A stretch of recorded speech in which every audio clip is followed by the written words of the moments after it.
Paturpinot tēmu, kāpēc uzņēmumi tik ļoti izvairās jums nosaukt kaut kādu cenu un vienmēr notiek šī laika vilkšana. Es arī vienmēr, kad pie mums vēršās klienti, viens no pirmajiem jautājumiem ir tāds, cik jūs ilgi mēģināt pārdot šo cirksma īpašumu. Un tas ir ļoti svarīgs jautājums, tāpēc, kad bieži vien jau tā cena, bet piedāvājums pat tajā brīdī nav galvenais.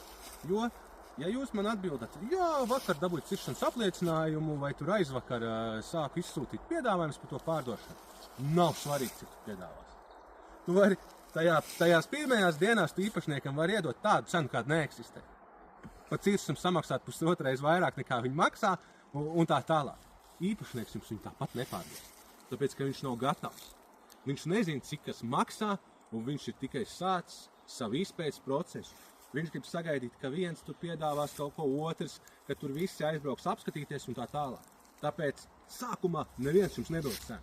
Ja jūs gribat uzzināt cenu par īpašumu vai cirsi, cik viņš maksā, bez, piemēram, plāna pārdot kaut ko, sazināties reāli īpašumiem vai cirsmiem aptuvenu vērtību 20% robežās, lai jūs saprastu vispār, par ko iet runa.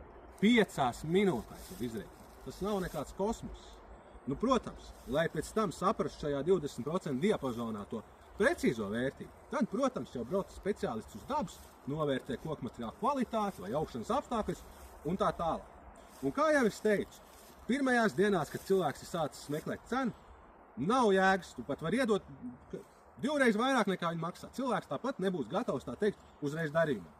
Un nākošais faktors, protams, ir, ka tālāk neviens cenu nedod tikai tāpēc, ka visi grib būt pēdējie. Jo, piemēram, ja tu iedos pirmais cenu, kas ir laba cena, pēc tam visi tāpat zvana, visi mēģina izdabūt informāciju, jūs gribat bišķiņu vairāk.